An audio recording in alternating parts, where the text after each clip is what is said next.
today. Oh yeah, hope on for tomorrow. Good enough today. Hi, everyone. Welcome to Good Enough Today, the podcast where we share stories of people showing up authentically even when life gets tough. I'm your host, Cheremma Lee, and today my guest is a community activist, a woman, a mother, a daughter, a sister, an attorney, and an overall amazing person. Please welcome to the show, Hamilton Gregg. Thank you. Thank you. I love Amber's energy, and I must say that I am super impressed by Amber. I've known her for a long time, but I love how she also just shows up as herself wherever she is. So if you didn't know that I'm one of your biggest fans. Now, Amber, you're going to get on the hot seat. And of course, the first question is, how are you doing today, physically, emotionally, and mentally on a scale from 1 to 10? I would say I'm at an 8. For each one? For each one. For each one? Yeah. Man, I see, now you're going to make me sound like I'm a depressed person because the feedback that I got was that I needed to share my PEMs as well. So I would say physically, I'm probably a 5. Emotionally, 8 is hard to get to. 6, I would say 6. I would go with 6 mentally as well. So okay. I'm working towards you. You got these 8s going. I feel, man, did I say that you're a mother and you're working at 8? Yeah. How is that working out? How are you keeping up with all of that? I don't keep up. So that's the thing. Like, you're never going to be caught up. You're never going to be ahead of things at the point that I am in life. So I literally just take things day by day. I have conversations with my husband and my parents who help out with my children, basically my village. And we talk every day about what our day looks like and what we need help with. And I have to be honest with myself about what I need help with. See, you started off. I'm supposed to start off with a different question, and now you got me going somewhere else, Amber. So, how did you learn, or did you already know, like when you became a mom and you're working, you're doing all these things? How did you get to a space where you're okay with just, okay, let me figure this out, and then taking that step to ask for help too? Well, I'm going to tell you this. It's honestly, I always said to myself, my mother did a great job raising me. She's going to help raise my grandchildren. I don't know what she's going to have to do to figure it out with her career, but she's going to help raise my grandchildren. And literally, I manifested that, and they came to be. And my mother and my father, who are both retired now, they're still in good years of their life, still able-bodied. They literally help with my children almost every single day. I'm talking about pickups, helping get projects done, dinner, because I do have a career that's demanding. My husband has a career where we're both full-time, and sometimes I'm having to do things after hours, in my career. And my parents being in the same town as me, and we purposely live closer to them so that we could stay within a good driving distance with them. That is honestly the key to how I have been able to do all of these things. But I knew early on, before I had children, my mama's going to help me. That's the only way I'm going to have children is if my mama helps me. Thank you to your mom. It's so interesting because there are people who don't recognize that their village is such a blessing, right? And I'm glad that you recognize that your mom and your parents generally are a village, because that's something that makes it, I don't know if it makes it easier though to ask for help. Do you think that sometimes, since you do get so much from your parents, if you need something extra, like, oh man, that might be too much. How do you feel about that? Yes, so I'm trying to be mindful. Now, what I do is, obviously, my husband and I work it out within ourselves. Is this something after hours, some on the weekends? Okay, are you going to be home, husband? Devin is his name. Are you going to be home, Devin? Can you manage this for 2 or 3 hours until I get home? Are we running into lunchtime, dinner time, nap time? Like, what are we looking for?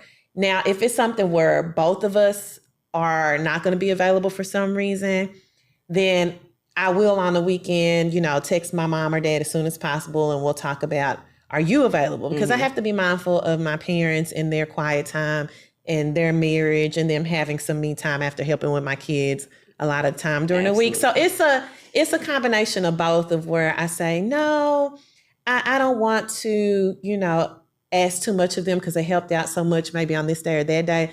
And sometimes it's like, nope, they're just going to have to help because me and my husband both have to be at this one event, or both of us have to go into, another town for, a family type shindig going on, and I need y'all to please help watch them. And even if you're somewhere, take them with you. Take them with you. Just take them with you. You love them, right? Right. That's awesome. How long have you and Devin been married? We have been married for 12 years. Okay. Going on 13 years. Oh, awesome. Now, what you mentioned was a lot of communication between the two of you. Did you grow into that communication style, or have you guys always just been really good at communicating? We have always been good at communicating. Mm-hmm. We met in college, mm-hmm. and we literally started our relationship talking on the phone for hours, mm-hmm. because he was still in College Station at the time.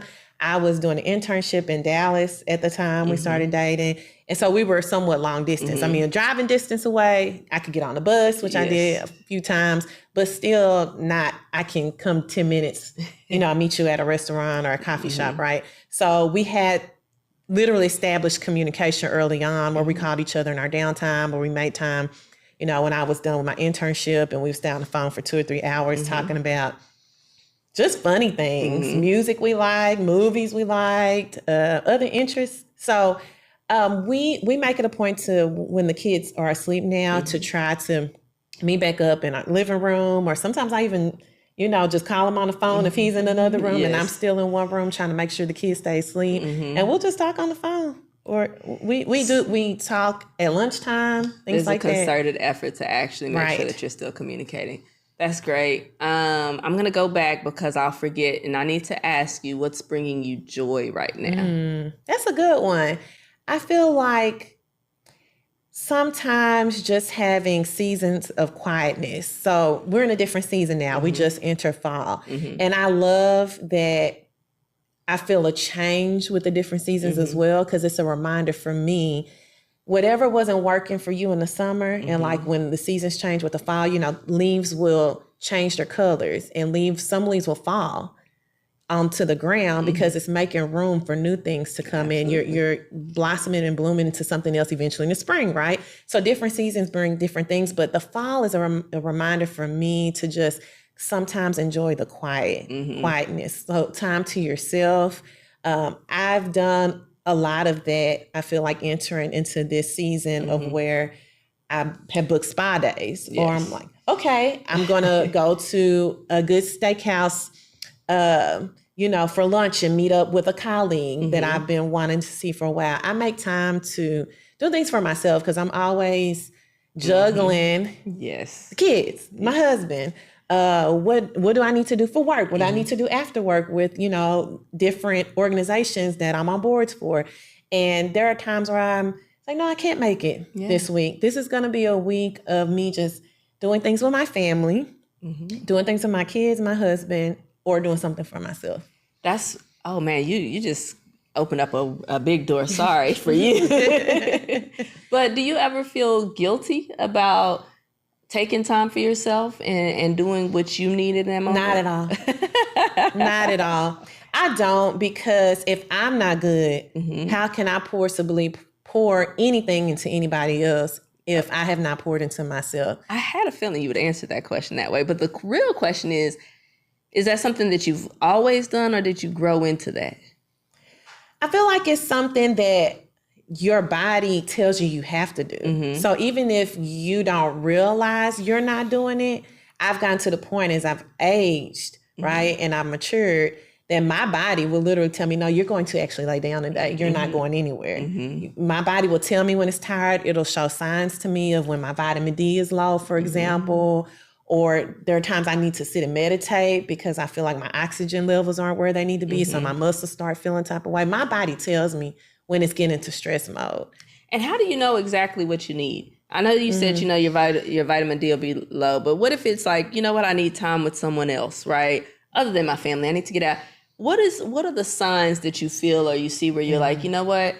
This is what I need. Because I think what happens for a lot of us is that we're going, and then we feel out of sorts, but we don't necessarily know what we need to get back into the space where we're at our optimal self. It's just when you start missing that person. Mm-hmm. Like if I see on social media someone posting and it makes me feel like I feel disconnected to them. Mm-hmm. I'm like, well, why do I feel disconnected to them? Even though I'm seeing their social media page, I could just easily say hi, But obviously that's a person I care about and I feel disconnected to you for a reason. I need to explore why do I feel that way. Maybe it's me needing to reach out to you and we schedule a time to go for coffee, a time to go get some, even just getting some ice cream and bringing my daughter along because my daughter will miss some of her quote unquote aunties or things like that. People that are not, family, right? And so I think it's so important to stay connected to your circle of girlfriends.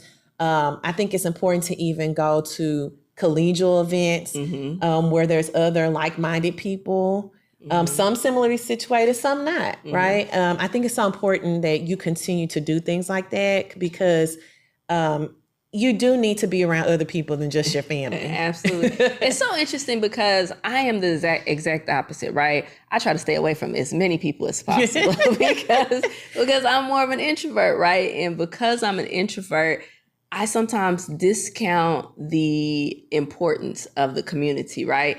But then it'll be like, I kind of want to connect, but I want to connect for 10 minutes. And then I want you to leave me alone forever, right? But so I guess for people, how did you start to understand? Are you extroverted? Have you always been like, you know what, this person I need to connect with? Because I might think I need to connect, but then I'll be like, you know what? No, Cheremma of tomorrow won't want to go. So. No, let me tell you this, and I'm being completely honest.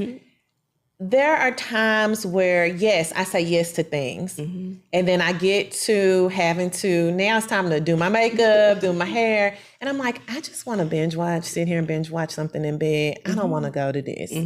But what I do now is I'm very mindful, intentional of what I say yes to.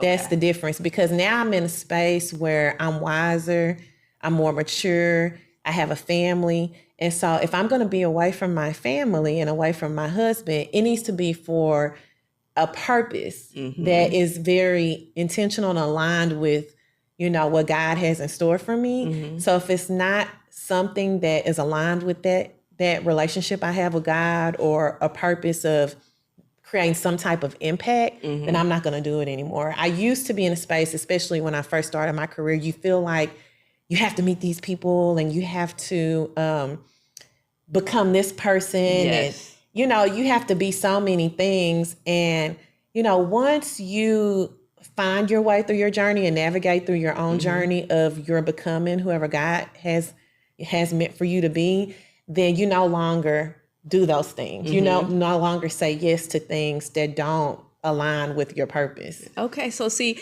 this is something that comes up in a lot of my interviews is people saying something that aligns with your purpose. But I would think of us 15 years ago or something, right? Do you think that you knew what your purpose was then? And then if not, how did you find it? And if so, how did you know what you should go toward? What feeling did you get with that? 15 years ago, I knew I was going to be an attorney because God put it on my heart literally in middle school that I was going to be an attorney. I applied to a law magnet high school when I was literally 12 years old, going on to be 13. And that was what God guided me and telling me, this is what magnet high school you're going to go to. And so going through college and then going through law school, I knew like I was going to be an attorney, right? What type of attorney, that was changing for me, all up in the air, what exactly field I was going to be in. It was me basically receiving a lot of no's and a lot of closed doors that got me to where I am today. Okay. So yes, prayer to God and speaking to God, right? But also a lot of heartbreak. Yeah. A lot of closed doors are what guides you to where you're supposed to be, right? He'll open the door that he has for you because that's where he wants you to be. And of course, it's hurtful. You feel rejected. A lot of times you feel like you're not good enough. A lot of times you sometimes feel like an imposter. Right. Oh, man. See, yeah.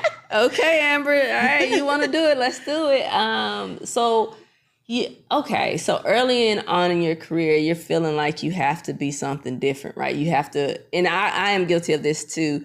And as you start to navigate a little bit more, but when you talk about failure, right? Because I always talk about getting stuck in the suck. I'm going to trademark that, I think, at some point, right? And so if you get stuck in the suck, right, you might not keep moving. When you felt that rejection or you felt like an imposter or you felt like, you know what, maybe I am not good enough.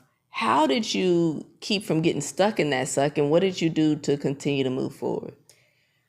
You know, God has always blessed me into not being stuck in the rut. Is that how you say it? Stuck in the suck. Stuck in the suck. Stuck in the suck for that long. I remember this one internship ending, and I thought it was going to lead to a future path and this and that at that place, and it didn't. It was like the internship ended and there was no future path.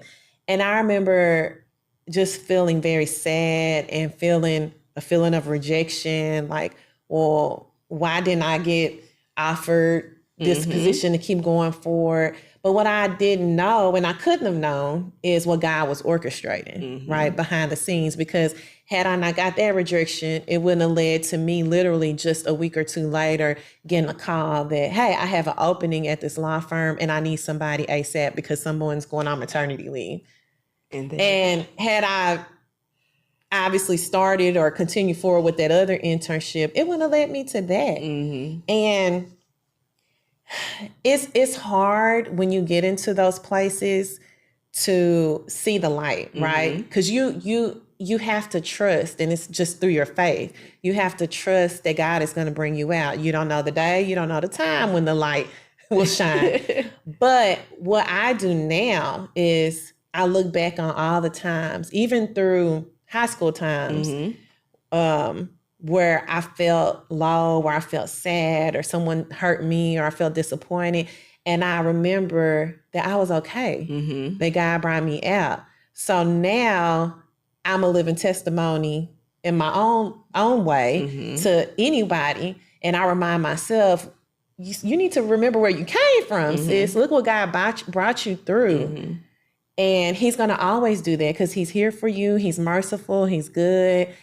You have grace, you have favor, and he's never going to keep you there too long. Yeah. And sometimes we have to go through things so we can grow. Yeah. So I had to learn that too. Oh my gosh. I think I usually learn that the hard way, right? Like there's no, I would like to be able to like skip the process. Like, God, I promise, just let me know and I'll be okay over here. Just get me over there and then we can, but it doesn't really work like that, right? And especially when you're younger, I think that you take things so personally, right? And sometimes we can't, well, I don't think we can ever see the vision that God has, right? And I think that is something that leads to us now, right? After a while, you can start to look back and be like, you know what?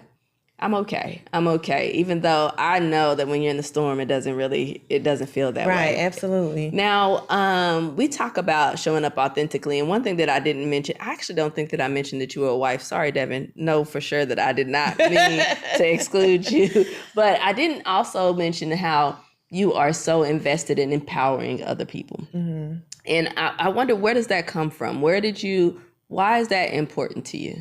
It comes from, honestly, sometimes not always feeling like I had someone in certain spaces that was advocating for me. There have been times, even throughout law school, where I felt that I wasn't always welcomed, or I didn't always feel like I fit in, or I didn't feel like somebody was taking me under their wing to show me things, but I was seeing it with others. And so, like you said, it's hard because you don't want to take everything personally, but at the same time, you also don't want to discount your own feelings. Absolutely. Right? Your feelings are valid. And other people might feel the way you do. And so that's what I've learned as I've grown into my career, especially with reaching out to other students and younger individuals, is that they do feel the same way in different spaces. And I feel like I want to be the person that I needed when I was in their space, because I know how it feels to not have a person to show you the ropes, to guide you. You shouldn't have to go through certain things when we have enough of a community here to make sure that we guide you. Right. So you don't have the same hardships we had. And so I feel like that is part of my purpose, is to make sure that some of the younger individuals coming up in the same spaces I navigated, that they don't have to go through the same things I did. I think that that's really cool because, I feel like there's there's not a balance, right? You either have people who don't want to give anything back, or you have people who want to give it as much as possible, right? And then those people have to work on not giving too much of themselves, so that, like you said before, you can have some self-care and things like that. It's so interesting to hear you say that you felt like you didn't belong, and you felt like you didn't, because every time I saw you, you were like Amber, right? You know what I mean? Like, you had it going. And the thing that I admire about you was that you would show up as yourself, right? It didn't matter. You would have your heels on. I'd be like, how's she gonna walk in those? Like, where we going? And that would just be you, right? And you would be unapologetic about that. And even to this day, I'll be like, there go Amber. And I would like appreciate that about you, because as you're saying, you wouldn't fit in. I would be like, if I could just have enough to be like, this just gonna be me. I think as you get older, you get that, right? But where did that come from, where even if you didn't feel comfortable, right, you were gonna show up as yourself and people were gonna take it or they gonna leave it? I think it started for me after college, where I felt that, you know what, I'm in this legal space, and, you know, there's not a lot of us. So I'm half Hispanic, half Black. So with either ethnicity, there's not a big percentage of us. I think it's still only like 5 to 6% or even less of African-American attorneys in the state of Texas, right? And so I can't expect to feel comfortable walking into a room because I'm looking for someone that looks like me. I'm going to be disappointed more than half the time. Yes. And so I had to learn to be comfortable with my braids, be comfortable being tall, like over 6 feet with heels on, be comfortable with my pearls on and my bigger accessories and my big personality, walking into a room and just owning it. And, you know, that's who God made me. And honestly, trying to fit a certain mold, it just don't work for you. It didn't work for me, because the way I'm speaking or the way I'm walking or the way you're talking, I just can't be like you. I have to be me. And so I have become successful in the courtroom, outside of the courtroom, in boardrooms, in meeting rooms, by just being myself. So how do you navigate when people say that you're too much? What do you say to those people? Well, let me say this. What do you say now, and what did you say back then? Because I feel like they might be different. I had been told before that people have said, oh, she's too much. She has too much personality, or she dresses this way, or she thinks she this, she thinks she's that. And I've heard that literally since I was in high school. I have heard that at every stage of my life. And what I learned as I've gotten older is that you do not dictate who I am. I am whoever God created me to be. I'm the daughter of the Most High, first of all. And so I have learned that I am unapologetically, like you said, Amber, and that I'm going to be that till the day that I die. And so I know that no matter where I go, I'm going to have this light, and I'm going to bring the light, and I'm going to share the light. And either you're going to get with that or you're not. And you can move around if you don't like it. There's nothing I can do about it. And there's nothing I want to do about it. So I've learned now that the people that gravitate towards the light that I bring are my people. And I think we all have to learn that is you're not going to get along with everybody. Yes. It's how many billions of people on this planet. You're not going to get along with everybody. Everybody doesn't look the same. We don't dress the same. We don't act the same. We don't behave the same. We're not meant to. We're meant to be our own individual selves, and we're meant to connect with who we're meant to connect with. And so once I learned that I don't need everybody to like me to validate who I am, then it was free game for me. I was like, the world is mine. I can reach and do whatever I want because I am comfortable in my own skin and I'm comfortable with who I am and what I bring to the table. Now, how would you tell someone else to become comfortable in their own space with who they are? Because I think that, of course, I know with age it comes because I think we just stop caring as much, right? Because life is happening too much and it's just like, you know what? This is what you get. But when you're younger, I feel like that, especially as you're trying to become established, right? You feel that pressure to be like, okay, people need to like me. But some people you can just walk in, like you said, you're light, and they're like, no, I'm not, this is not it. And you might just not like the person. It doesn't have to be a reason. But if you were Or what do you tell the people that you're mentoring? Like, hey, I understand where you are, but what kind of perspective can you give them on that? Well, I tell people to start off, always be kind. So no matter what anybody's doing to you or saying to you or how they're making you feel, whether it's passive aggressive or not, always be kind, but set boundaries. So you never want, God didn't mean for us to be belittled or disrespected, right? Or to tolerate toxic circumstances. I know that in our generation, we don't put up with that. We will leave, okay? Absolutely. We'll be like, oh, this is a toxic environment? Yes, I'm gone. Bye. And we do that for our mental health and for our physical health and emotional health. A lot of things that are now we're being educated about, being brought to the forefront is things that we need to take care of. Because if not, it leads to certain diseases and other mental health conditions. Because before our generation, they were kind of taught to just stay and, be a dedicated, loyal person to this toxic relationship or toxic situation. And so I start with, let's try to be kind. If it doesn't get better, this is not the space for you. That's not the person for you. That's not the environment for you. And you need to move around and be somewhere where you are valued. Yes. Oh, okay. So that, I feel like that's easier said than done, Amber. Like, how have you navigated? Because sometimes you want to be in that space so badly, and that's not the space for you. Have you been in that situation? And then if so, how do you navigate, like, okay, the disappointment that comes with not being in a space that you wanted, but also understanding that it's best for you? And I think that goes back to you prioritizing yourself over other things. Yes. So what we have in mind for us might not be what God has in mind for us, right? And so, yes, there have been different situations where I have been in different settings and I'm like, this is what my plan is. Yeah. I'm going to come here and this is what I'm going to do. This is what I'm going to learn. I'm going to rise to this position or that position. And that didn't happen. It was like, oh, it's been 6 months. Oh, it's been a year. And this is not what I thought it was going to be, right? And so in those situations, you have to be honest with yourself first and say, self, you tried it.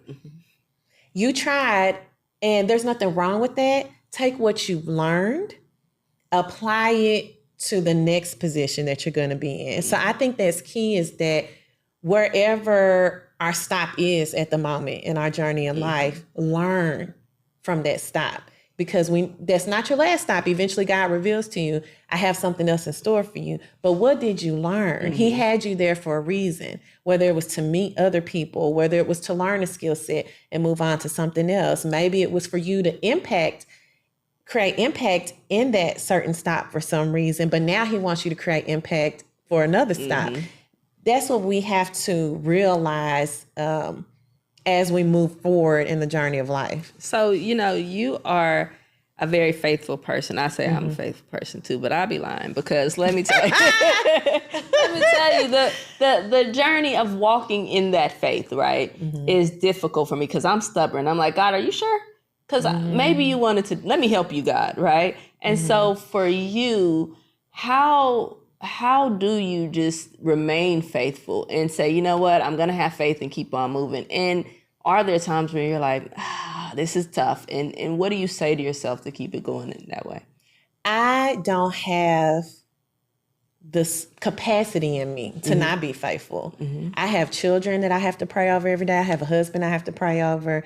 I have a wonderful village that I have to pray over. And I don't have time not to be a faithful person. God has been too good to me for me not to be faithful to him. And so, of course, there'll be times where I think about it and I'm like, did I actually pray today? Did I open like a devotional today? Or when's the last time I've opened the Bible? There have been times where I've caught myself and I'm like, when's the last time you've read a scripture? And it's in those moments that sometimes I can feel guilty. I know we talked about feeling guilty earlier. I have felt guilty. I'm like, well, if I can take my butt to a happy hour or mixer, I can surely take my butt to church on Sunday. If I can get up and get dressed and put forth effort into going to this gala, I can get my butt up for church on Sunday and put on some makeup and actually put on some nice clothes, right? So I say that to say that God has brought me too far to where I won't ever dare disrespect him by not talking to him, recognizing him, and praising his name. Oh, that's amazing. So, one thing you just mentioned is that you recognize the favor, right? Mm-hmm. You recognize the favor, and that leads you to continue to keep going. What I've been trying to find as I talk to people is, what is the thing, right? Because your life, somebody could have gone through everything that you've gone through in life and have a completely different trajectory, right? Mm-hmm. And so I've been trying to figure out, for the people who are in the suck, right? Like, what is the thing? And because I can tell you, well, pray about it, mm-hmm. right? And I know that sometimes praying about it is very lonely, right? Mm-hmm. You feel alone and you're moving through that. If you can, how do you think that you navigated the hard times? So let's think about mm-hmm. when it was hard. And mm-hmm. one of the questions will be, what's the most difficult thing you've had to go through? And then how did you navigate that? So maybe I'll ask you that. Mm-hmm. What's the most difficult thing that you've been through, and how did you navigate that and remain in that same kind of space of, you know what, I have to have faith in this because God's been so good? I think all of us can think about some hard moments where we felt very low, right? Mm-hmm. I will say that my most recent one that I can think of is I was in a space earlier this year where my character was being assassinated. Mm-hmm. And instead of me spewing venom back mm-hmm. out or doing anything to respond to negativity, I had to pray about it. But I leaned on my husband, I leaned on my close village to help me get through a space like that. And I feel like a lot of people don't realize the favor doesn't come in forms of just wealth. So mm-hmm. it's not money or clothes or cars, all of those tangible things that don't matter when you get to heaven, mm-hmm. right? To eternity. What I'm talking about is character, integrity, people that God has put into places to help you mm-hmm. get through things that you're going to be going through in life. That's favor to mm-hmm. me. Favor in the form of love, people that hold your hand, people that pray with you. That's the kind of favor that's intangible mm-hmm. that I value more than the salary, the big house, the fancy cars. I don't mm-hmm. care about any of that stuff. I care about who is standing next to me. Mm-hmm. How do you find those people? How do you discern that this person is really for me and this person is really not for me? And I know that sometimes it's obvious and sometimes it's not. How have you used that, and how have you been able to discern who's for you? Time will tell, but a lot of the times it's by growing through things together. Mm-hmm. And what I mean by that is I have seen even my own experience, but even through others mm-hmm. That I know, that a lot of the change in your circle, as you could call it, comes with successes mm-hmm. or lifestyle change. So when people get engaged, when people get married, mm-hmm. when people have babies, when people get promotions, when people get a new house, that can cause a lot of rift. Mm-hmm. And what I have seen and what I have experienced is that some people are uncomfortable with change in general, mm-hmm. even though it's not necessarily affecting them directly. And some people are afraid of who you're becoming. Mm-hmm. Okay. Yeah, some people are not comfortable with who they are, and they're afraid of who you're becoming. And so then it becomes a rift. And they can't handle that energy, right? Right. And I think that goes back to being okay with some people just have to, the relationships change and you move forward. And I think that's kind of difficult for most people. We haven't talked much about you being a mom, right? And I know you have 2 children. I'm not a mom, so I like to bring that, though, the energy into the podcast, because I know that a lot of people who listen are parents, right? And one of the questions, I guess, what is the best thing about motherhood for you? And then what's the most difficult thing to navigate for you? The best part of motherhood is just seeing this little miracle from God that love brought together, that looks like you sometimes, and looks like your husband sometimes, look like their grandparents sometimes, right? You see just several generations of, just just seeing them, that in their face and their personalities even, it's just little miracles, right? That every day I carried in my womb. And so sometimes I'm just astonished by God's creation, right? And then the hardest part is sometimes when you have to discipline those kids, when you have to be hard on them and you have boundaries with them, and you have to also, I feel like there's a push and pull of what you learned from your own childhood, right? And things that you want to bring into your own parenting of your child, and things you don't want to. So I think that can be the hardest part, is this child has a different personality, each one. And it's like, so what are the parenting techniques or tips or tricks that I actually want to utilize, and which ones do I don't want to utilize? Right. So I think that's the harder part, is navigating exactly how to parent in difficult situations. And each age is just different. You know, I saw something, probably on social media, because that's probably where I get this information from. So take it with a grain of salt. But I saw something about how no child grows up in the same household, right? So it can be your sibling, but you didn't grow up with the same parents. You didn't grow up with the same experiences, even if you did, even if you were at the same place, right? Because their personalities are different. I might be able to, my mom can say something to me that she might not be able to say the same way to my sister, because she might be more sensitive, right? And so how do you navigate that with the different personalities of your children without making one feel like, oh, you favor this person? But I think kids always feel that way anyway. So I think you just have to give yourself grace as a parent. That's honestly what it comes down to. There's no perfect way of doing things. There's no right. There's no wrong. And this might work today, and then it don't work tomorrow, and I have to show you I mean business in a different way, right? And so, yes, every child is different, and every circumstance is different. So you literally have to just tackle it day by day and give yourself grace.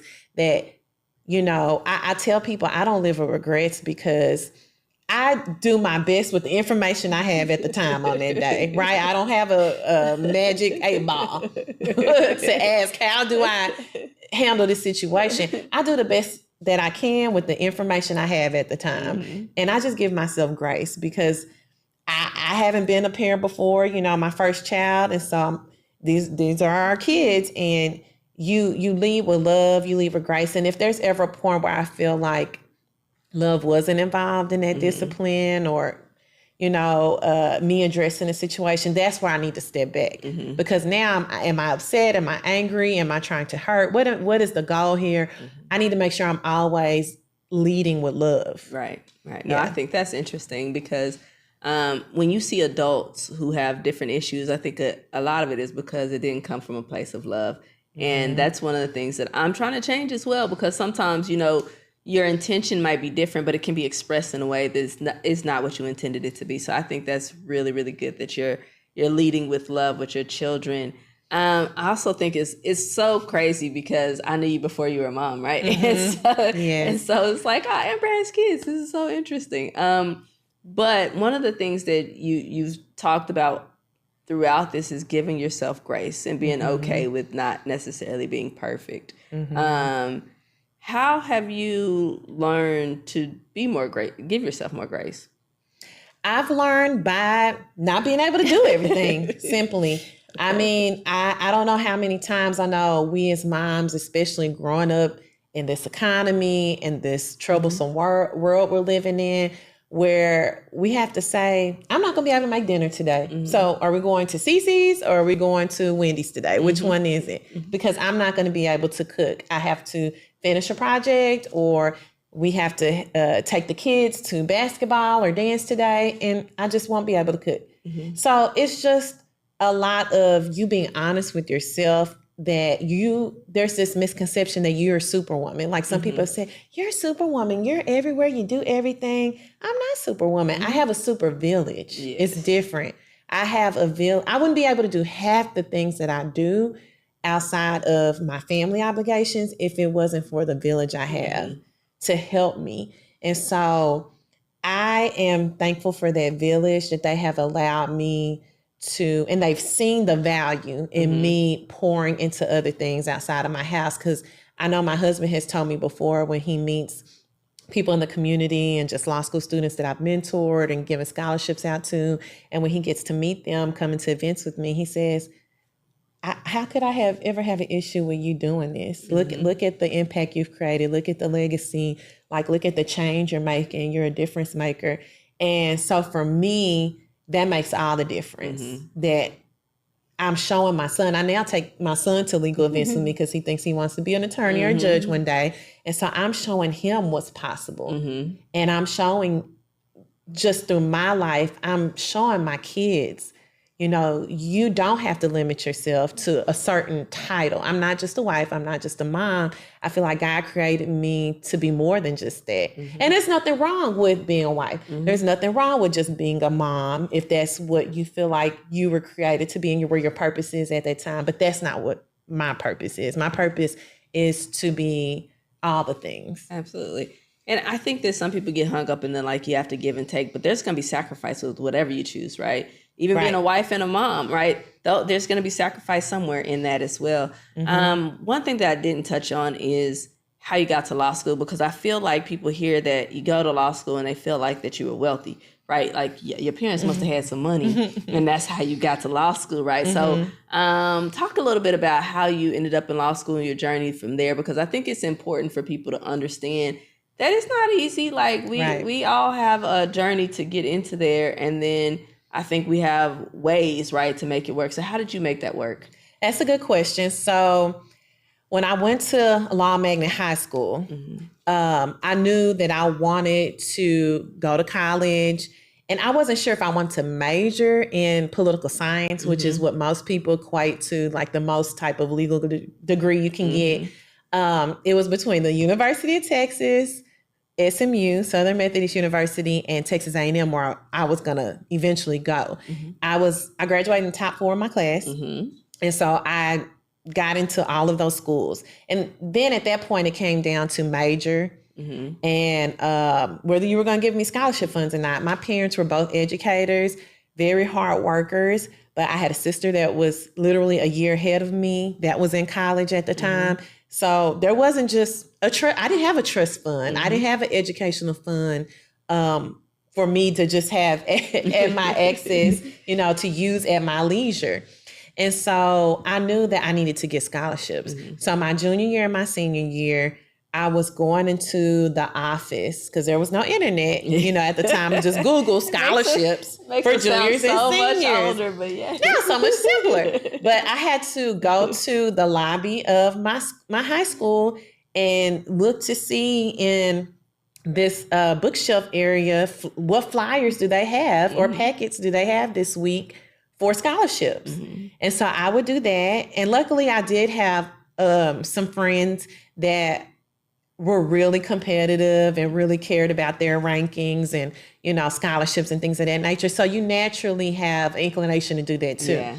And so I long story short, my scholarships came in and my major of choices came in, and A&M gave me my major of choice to business, which I chose the business route because there were business law courses and like the political environment of business that you could take your junior year and senior year, which I felt, and they had attorneys that would be your professors. And I felt that was more interesting for me and a more safe degree if I didn't go to law school, that generally business is widely, you know, used for anything else you want to do. And so when I was at A&M as a business major, I did an internship program called Inroads, and it was for minority internships in the local Dallas area, but they have nationwide internships. And I looked up to intern with a very big Fortune 500 insurance company. I was there for 2 summers, 2 winters, learned a lot. And what I learned the most is that, okay, it's a nice, very rewarding career to be an adjuster, but I remember specifically intentionally asking to go out with the attorneys in the legal department there. And I said, this is what I need to be doing. And I also saw how much of a difference was and how much they made and your lifestyle and your freedom. They would go out of the office. They didn't just sit There's nothing wrong with sitting at a cubicle, but they didn't have to sit at cubicles. They had offices and went out and did different things. And I said, that's what I want to do. And so it was still reinforced in me because it was already implanted in my heart to do that. But it was reinforced that this is what you're going to do.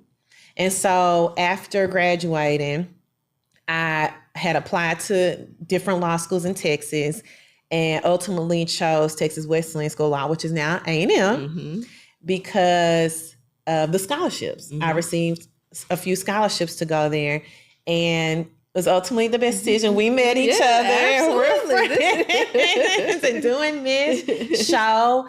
I met one of my other best friends as a godmother to my children. I'm a godmother to her children, my friend Marche, and we have our own Testify Her group that we have organized and that we do, which uplifts women spiritually. And I'm so glad and I'm so grateful that God led me to Texas Wesleyan. Because, you know, when we went, we didn't really have the biggest alumni support. The school was still making a name for itself. It was still trying to climb the rankings. And we went trusting God, right? Yes. We went trusting God that, you know what, this might not be the highest ranked school, but I'm going to get you to where I need to go, and I need you to trust me. Right? Because you're committing yourself to 3 years taking the bar. You're committing yourself financially. Because although I had scholarships, I still had to take out some other funding, right? When you're studying for the bar, most people, you don't work. You don't work for those months, and you have to trust God and have a plan to get through that, and wait on your bar results. So that's how I became a lawyer and decided which law school was honestly just who was going to give me money, because I didn't have. That's the way I decided too. That's the way I decided who's giving me the most money, and it's going to be, because I feel like, you know, that's one of the things that you have to, if you don't have somebody paying for it, right? Right. It's how am I going to do this, and not be a burden to the people around me, and also be able to live a life after this, right? And so I think that it's important, and I feel like most people don't know how we progress through that journey, right? Because you just see the end result, and you're like, oh, but there was some hard work to get through it and figure out. And I will say this, I didn't put this in there. I took a LSAT prep course when I was at A&M. At the time, it wasn't Kaplan. I think it was Princeton Review. I don't know if they're still around, but the summer going from my junior year to my senior year in college, I saved the money from my internship, because that course was not cheap. That is not cheap. It was not cheap, and I paid for that. And also my sorority sisters. I had mentors, and I had I'm in Alpha Kappa Alpha, sorority incorporated. I pledged at Texas A&M, and I had some big sisters that had gone through the law school process before me. One even went to Harvard. Oh, okay. One was at Harvard Law. One was at She had a big tuition bill. Wait. And I looked up to her so much. I still do. We're still great friends. And I have another big sister, still great friends, that went to UT Law. And they helped me because I was a first generation law school student, attorney in my family. So I had to learn what the process was. What is the timeline? What does this look like? And they helped me with my journey. And those two girls are more than half of the reason of why I ended up where I ended up, because of their guidance. That's actually one of the things that, you know, with Good Enough Today, the goal is to help people understand that no matter where we are in our journey, we all go through things, and we are just trying to do the best that we can today. And sometimes it's not great, and sometimes it is, but you want to keep putting one foot in front of the other and moving forward. And I think that sometimes we see people and we think that everything's just so refined with them and they have all these things, but you don't understand that we're all going through the same kind of things. It might look different, but the process is still the same. And we're trying to create that community where people can say, you know what?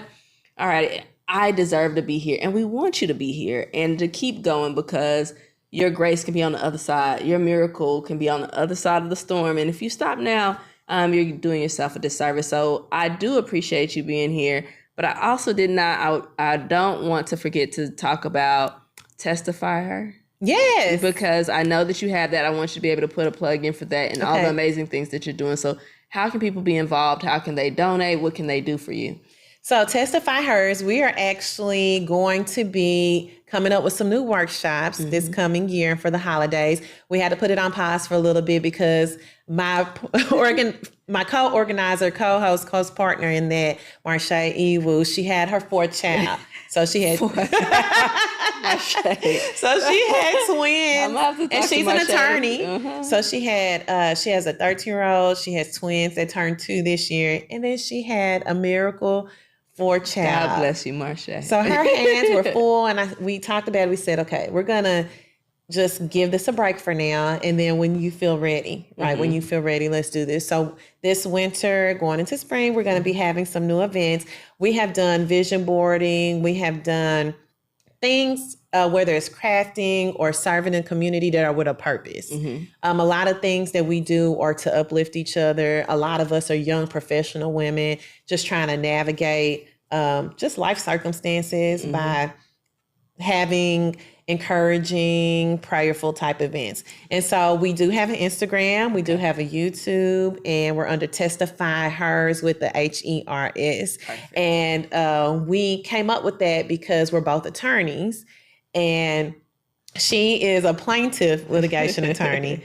I'm defense litigation attorney. So even though we are on opposite sides, what we have to do is present witnesses in a courtroom to testify. And so when we also think about when we're using the word testify, it's in the spiritual realm. And when we think about how we tell people about the goodness of God, it's by testifying. And so we love that we did Testify Hers that has the women aspect to it for our movement. It was perfect. That's amazing. Yes. And shout out to Marche. Yes. Because she's got a handful going on. But I love that. And I love the fact that you guys are trying to give back in that way and create a community just like we're trying to do here. So I'll be remiss not to put that plug in for you guys. Thank you. And last question is the one that we always ask everyone is, what does good enough mean to you? Good enough means that you know that your value comes from God. It does not come from any external circumstances or what people have to say about you. You are who you are, and you are already worthy when you wake up because you're a child of God. And because he said that you are who I've called you to be, and you're becoming who I want you to become. And that definition of who you are does not come from anything or anyone else. That's amazing. See, you see why I love Amber? You see why I love her? No, I think that is a great segue, and for people to understand that they are valuable. And if nobody else is showing you love, we will show you love. And there's kindness in people. And even though you might not be where you want to be right now, you can stay hopeful for tomorrow, but recognize that you're absolutely good enough today. For tomorrow, good enough today.